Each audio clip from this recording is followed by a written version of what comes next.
Welcome to Armchair Bookers. I'm your host, Duck the Vampire Hardcastle. This is your other host, Steelman Christopher Steele. Welcome to Revolution Destruction. Kind of the backlash of the Cells of Ensabanur. We're skipping Ensabanur. Ensabanur, that's right. The match of the Cells of Apocalypse. Cells of Apocalypse. So I think we did a great job on that. Right. After that heart-stopping finale of everyone getting swerved for a year. I think if people actually watch this, pay attention to the story and how it goes, you will enjoy it, and it will throw you for a loop. I think that would have been a big surprise for a lot of people. Dude. No one saw it coming in actual... Because, no. If anything, people would be like, oh, well, Bray's going to win it. Oh, well, Bray's going to win it. Like, that's where everybody's thought would be, is because, I mean... What are they going to do if he doesn't win? Well, this is what we would do if he doesn't win. It was all a swerve from the get-go. We had a plan. Yeah. And... You're in the making. We're like, hey, we're going to do this, and we're going to do this later on down the road. But we're not going to record any of it. Like, any of us discussing what we're going to do, we're just going to do it. Right. WWE, we are a team. Yes. We come as a unit. We are Vincent and Pat. We're this generation's Vincent Pat from the 90s when it was just those two in a notebook. And no soap opera writers. And look, we got a notebook. We came to bring the pain. I mean, seriously, though. We've been at this a while. Right. And I don't even think that's all of it. Oh, no. This is just mostly matches. Well, not just that. Like major shows. Like, this is just pay-per-views. Like high points. A couple of, afterward shows. Plus, I don't think it has the start, like... No. Those original pages, I don't know what happened to those. Like when Warlord was... No, we got the Warlord thing right here. Warlord is champion of the international champion against Kerry Von Erich. In which Kerry Von Erich, I do believe won. No, Warlord won that one. Who did he end up losing that to? Rick Rude. That's right. It was No, but he lost it to Kerry Von Erich at a house show. Oh, that's right. That is how we did that one. Love the house shows.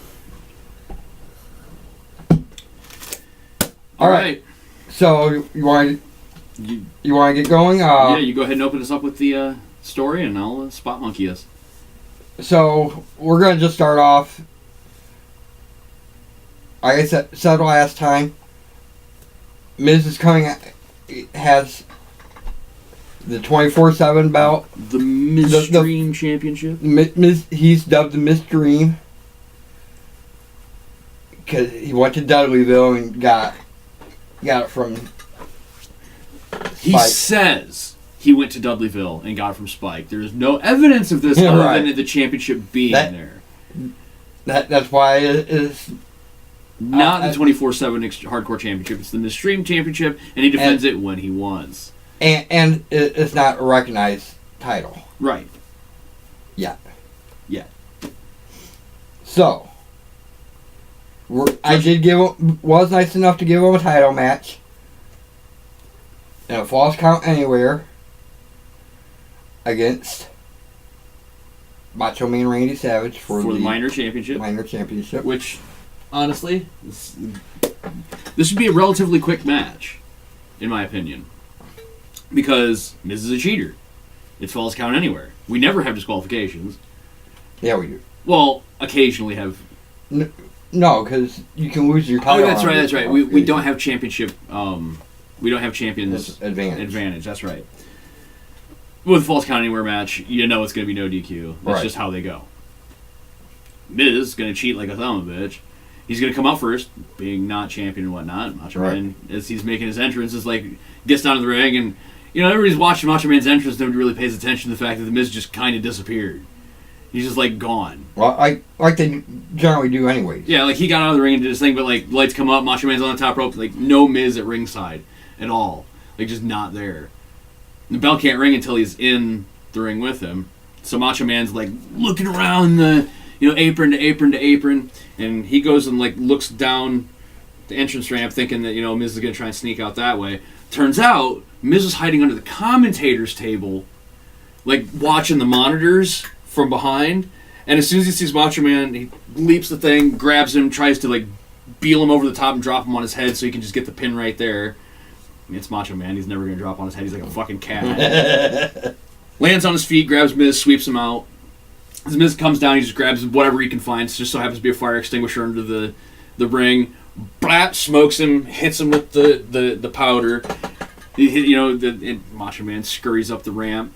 In typical, anybody gets hit with a fire extinguisher fashion, they're going to get away as quickly as possible. That shit burns. Right. Miz chases after him, fucking throwing the fire extinguisher. It's missing by like 2 feet behind him. He's picking it up and throwing it again. Just chases him back. Typical, like, old school WWF shit where Macho Man's running. We gotta get a camera guy. We gotta find a camera guy. Like, we're wobbly cameras and whatnot. Comes up. We come up to Macho Man laying there being stomped on by 4 people. The Miz, Bo Dallas, Curtis Axel, Damian Sandow. They just beating the shit out of Macho Man. And a location of the building that looks relatively deserted. Like, nobody's around at all. So, like, there's no help coming.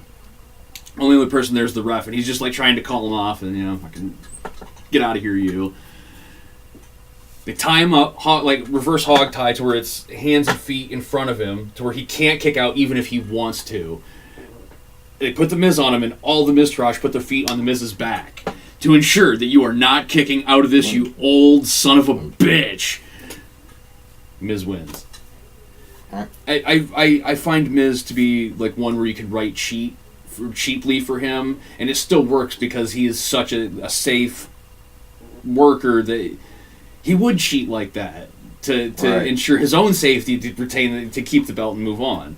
Having won the belt, he goes back to the ring with the ref because, every bad guy's like, you gotta raise my hand. You raise my hand. It's like he's walking, going, you're gonna raise my hand in there, you raise my hand. And the ref's like, all right, whatever. And getting his belt. Right. Belts. He goes, in the ring, and he gets both belts. He's like, yeah, like going all ape. Lights go out. Lights come back. He's got 2 people standing behind him. Morrison on his right. I'm on his left. He's fucking like, wait, like what? And he turns around, both right there. Double super kick.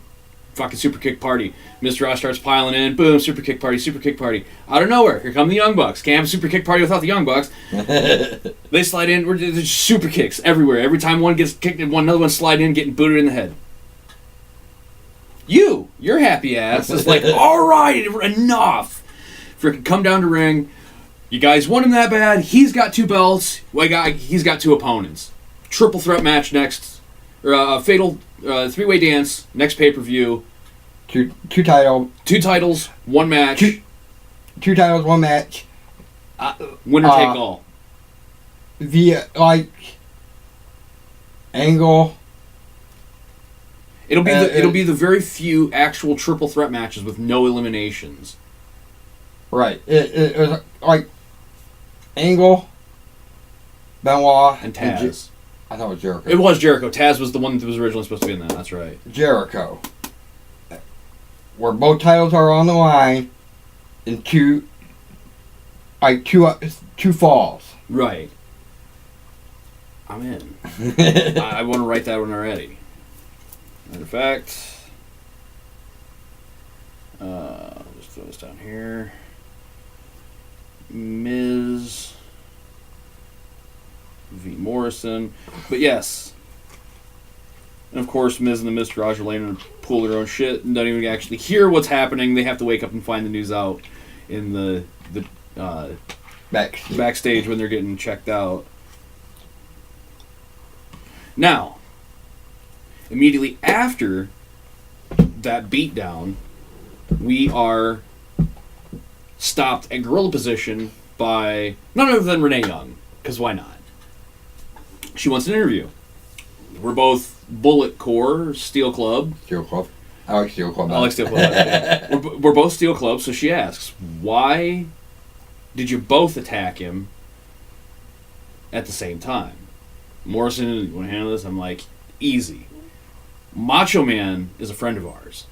Actually, not really. Oh, no. That's the thing. He's not a member. He's just a friend. No, he was supposed to be part of excommunicated. No, he was supposed to be part of Sting and all that. Give me a minute.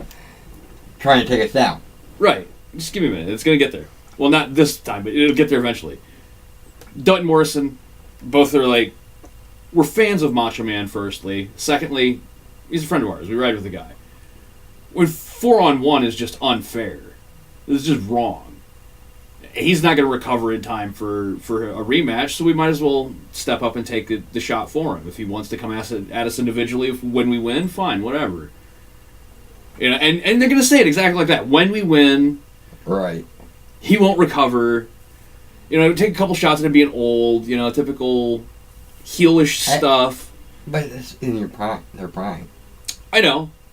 But even in their prime, like, they still took shots at fucking each other's age because there was an age gap. Macho Man's prime, he was in his 30s. My prime, I was fucking 16. So I'm going to have to be at least 21 in this scenario. Because there's no way I'm going to be a wrestler and not party with these guys. But, you know, take a shot at the old man. He gets, you know, a little riled. And I'm working myself into a fucking angle with Macho Man, damn it. Because I'm going to try and steal Liz. And that's not going to work. But you see my point. But yeah, I thought you already had somebody. I do, but my wrestling character is a dog, dude. Like, you don't understand. Ring rats and groupies is his life. As a matter of fact, his angle is almost identical to Elias, except he plays an electric guitar and doesn't say anything. Except, shut the hell up, I'm trying to entertain you assholes. My hand goes up, your mouth goes shut. Thank you, Miz. Right? Okay. So out of the fall of that, we come to Paige and Ashley for the women's title. No specific stipulations on this, just good old-fashioned one-on-one. And there's not really much to say about this match other than Paige soundly beats the shit out of Ashley in a one-on-one match because I've watched Ashley in one-on-one matches. She's not that good. Where Paige is a student of the game. She is the female Triple H. She is the game of the women's wrestling division. Right. It's a fact. The fact that in real life she can't wrestle is just heart-wrenching because that's her life. Right. She's literally got more experience than she has time on this planet, okay? Just throwing that out there. She soundly wins. Turn the page, boom. Ashley declares that she wants a rematch at the end of the... You know, I want my rematch. Well, we shouldn't be saying all this because we still have a show in between. No, I'm just saying she's declaring that she wants the rematch. No one's giving her clearance on it. She declares that she wants it. You got to give the end all be all on that. I'm just saying. Right, but still, people can say what they want. They're not making the matches. They're just throwing their will out there. She declares that she wants a rematch. You think you're going to hand because they've said on SmackDown, like, people will be like, I want this match. You have no authority to make matches. John Cena comes in and says he's going to take this match. John Cena doesn't have any say on it. Right. Which is really kind of messing with me with the whole Randy Orton Jeff Hardy thing. Like where they're scheduled for a match and then like they get halfway through their entrance and then their other music hits and they're like, what the hell? And they come in and like steal the match from the guy. Where the hell is fucking Paige and Shane McMahon going, what the fuck? You're fucking up our shows, dude! Like, I get the element of surprise, and to keep the gender Randy thing alive. Like, I get it, but I don't get it. Like, there's something gonna happen at some point. Like, it's something, they're building to something really weird, and I don't know what it is. I'm trying to think, because, like, wasn't that on Monday? No, it was Tuesday night, because Randy Orton, not this Tuesday, but last Tuesday, Randy Orton's coming down to face Jinder Mahal. Yeah. And then Jeff Hardy... on Monday night. That wasn't a Monday night. Jinder Mahal came out and got a match made against Jeff Hardy. And it wasn't Jinder Mahal, it was Shelton Benjamin. That's what it was. Shelton Benjamin made a call out. Randy Orton's music hit, and he's coming down, and then like halfway through his entrance, Jeff's music hit, and he runs past him and is like, I'm defending my title. It's like... Right. And then the next week, Jeff Hardy had a match, And halfway through his entrance, fucking Randy Orton's music hits, and Jeff's like, "What the fuck?" And he I don't know what they're building towards. If it's going to be like a feud, or if they're going to build towards like a team of some type, like a Probably tandem. a feud, where they're fighting over the title. Maybe I can see that. I can also see it building into like a matter of respect. Like, not just the title, but there's some respect to be won, right. And they've put each other over in a really great match, and they earn each other's respect, and kind of become like Bray and Matt with the we're not quite friends, but we're going to work together thing. And then Matt, I don't know what the Matt Bray, once he hit the Lake of Reincarnation.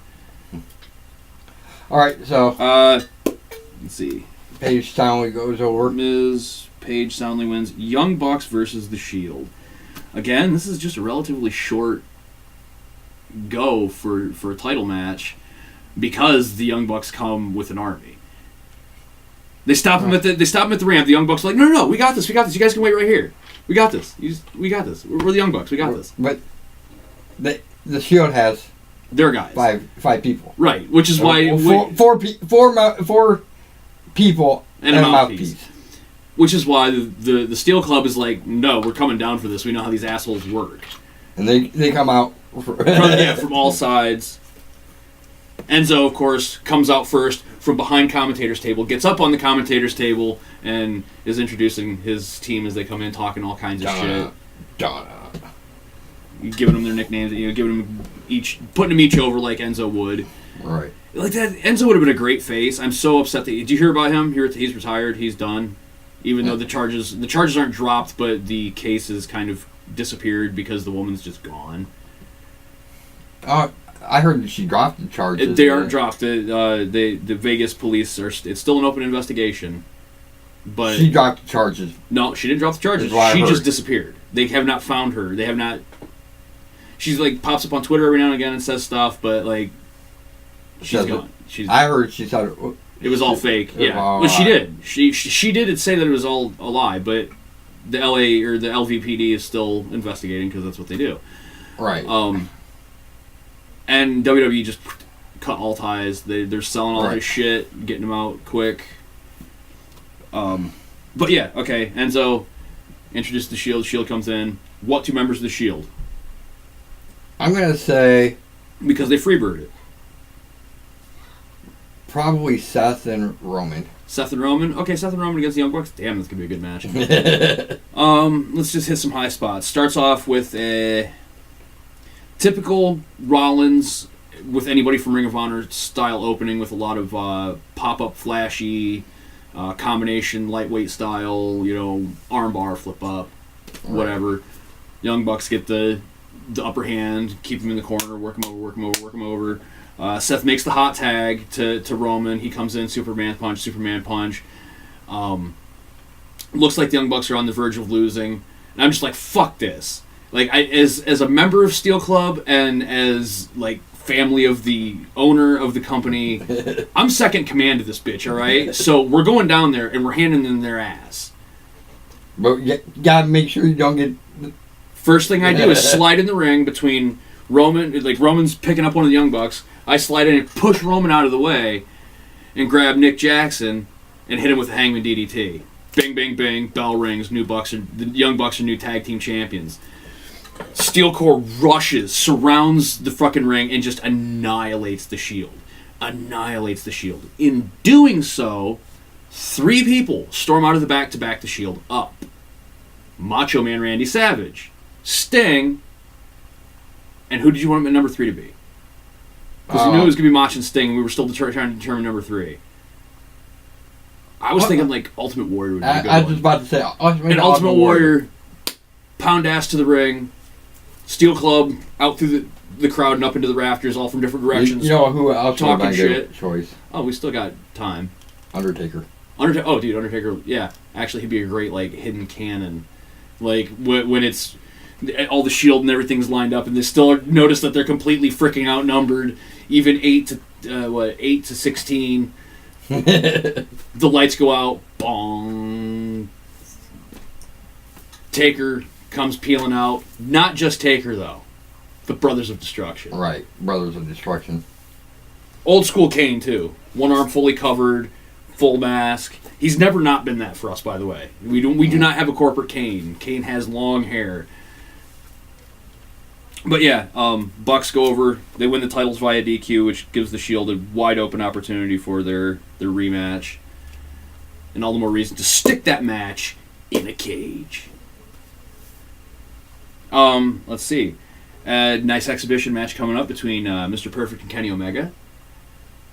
This is... God, what are we at? We got 10 minutes? Okay, I would have to do this one relatively fast, because I've got this one... I've been planning this one for a while.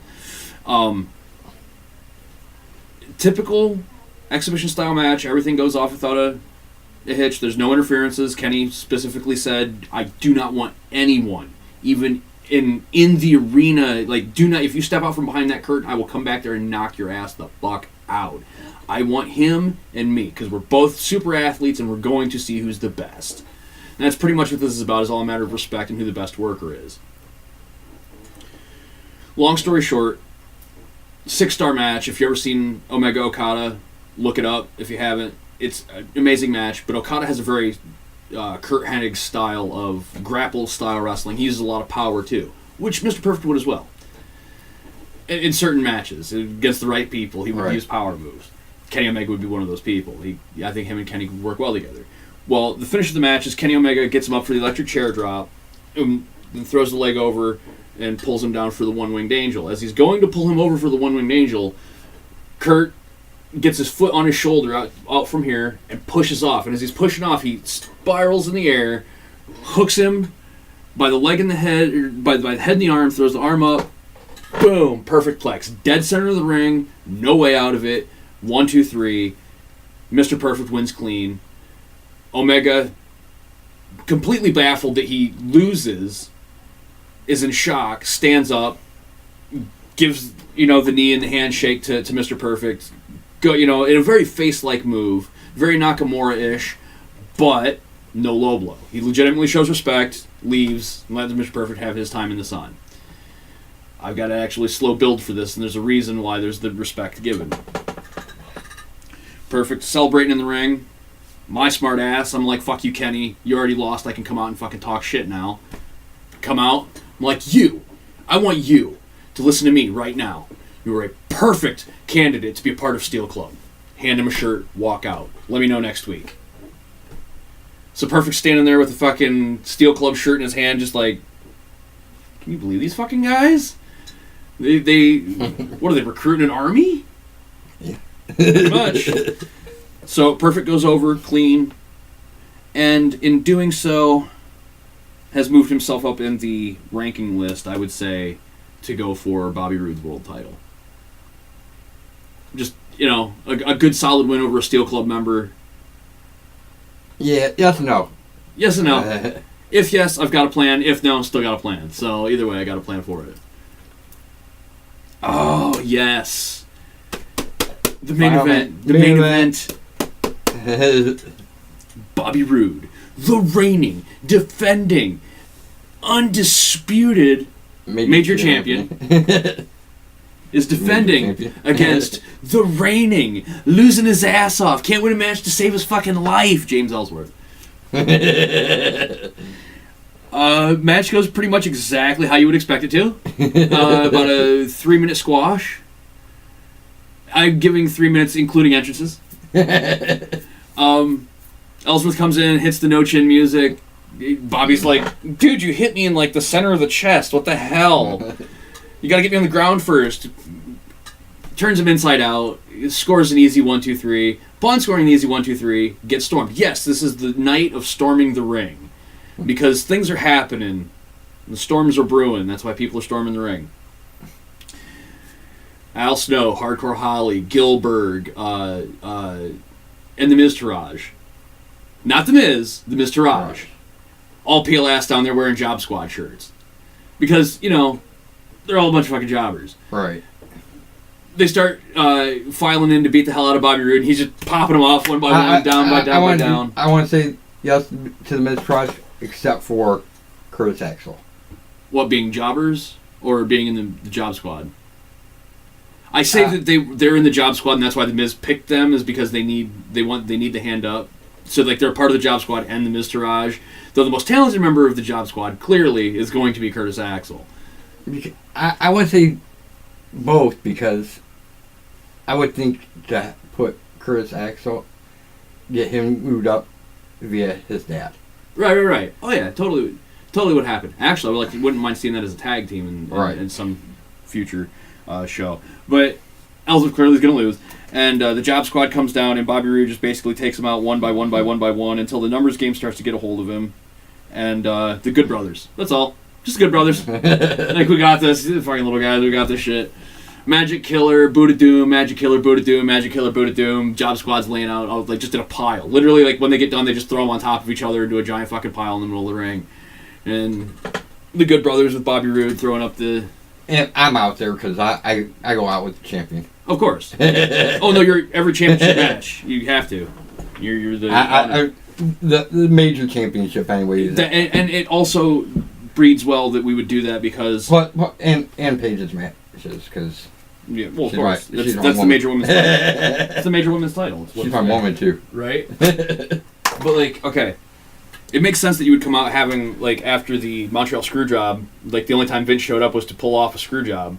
So, like, as a thing of, like, no, I'm going to be here all the time. She'll never tell when I'm going to screw you over. It's going to, if it happens, it happens. If it doesn't, well, you're good in my book. That kind of thing. Like, you put that up as a barrier where you're just always there. And, I mean, if you're going to own the show, you might as well have the best seat in the house, right? Right. But, yeah, that is... Wow, we actually ran this one in about an even time. All right, so I was going to suggest doing a little bit of not so random. Esoteric? No, I think we might be able to handle that next week. You want to do a quick rundown of Greatest Royal Rumble? No, let's just we can save that for next week. All right. Yeah, no one's gonna watch it anyway. It's fucking Greatest Royal Rumble. No, we got one viewer. Right? Hi, dude. Thanks for watching. Either you don't have friends and you can't tell them, and if you do and don't tell them, what the hell, man. But if you see us in the street, consider us friends. I'll shake your hand and say hi. I'll learn your name. Comment. Yeah, like, comment, subscribe. Picks. Yes. Our class time. Not last week. Specific category. Oh, I love this. We did the greatest. Our dream matches for a specific wrestler. We'll do Danny Bryan this week, and I will start. It's gonna happen. Miz. Nice, yes. No explanation necessary for that. It's been built for 2 years. Mine, I do believe it is in the cards because it's a match that has not happened anywhere, and if WWE can get this one done first, they got money on their hands. Daniel Bryan and Shinsuke Nakamura. Literally, I've scoured the internet. I cannot find one occasion where they have faced off on, like, and it has been filmed. They have had matches without any, like Ring of Honor, they had a couple of, like, off matches. PWG, they've had a couple of off matches, which is weird because PWG generally records everything. And, like, this is the one show that it's just like, you cannot find this match of Bryan Danielson and Shinsuke Nakamura, and it's like, oh, come on. I just want to see it once. So if WWE can get their hands on that match, and that's money. Because it's SmackDown. Yeah, that's money, man. I'm gonna go Daniel Bryan versus Macho Man. Ooh, that would be good. That would be good. There's again no explanation necessary. Both in their prime, absolute monsters in that ring. Just monsters. I think they'd work well together. I do too. Very well together. Okay. I'm gonna go with Chris Benoit. Actually, they would make a great dream match, but I'd actually rather see them have been a tag team. Right. But yeah, as a dream match, it would be the British Bulldogs all over again, pretty much in my thought process. I'm going to go old school again. Mr. Perfect. Nice. Daniel Bryan versus Mr. Perfect in a dream match. That would be golden, man. Damn, that leaves me in the kind of like, who the hell? Oh, yeah, no, how did I not think of this sooner? Daniel Bryan versus Bret Hart. Or Owen Hart. Any of the Hart family against Daniel Bryan, I would want to see as a match. You know what? Owen. I'll go with Owen. Because even Brett said Owen was a better worker than he was. So when you got the excellence of execution going, my little brother's better than me, I think I'll just go with Owen on this one. Owen and Daniel Bryan would have been a great match. Because I can see comedy getting worked in, because they both love to get the audience to laugh. I can see some daring fucking spots from both of them, because they were both spot monkeys like nobody's business. I could also see it being a very snug match, because when they worked with the right people, they would lay them in. Boy, howdy would they lay them in. I think John Cena said it best about the it kicks from Daniel Bryan. Dude, it's a show. You don't have to pump my chest off. When you're, 5'8", 5'9", you better pump the damn chest off, because otherwise it's not going to look believable at all. Right. My size. Right. Kick like there's a baby hidden in his chest, and you're trying to get that sumbitch out. Or kill it, either way. Oh, wait, my bad. Alright. Wrong audience.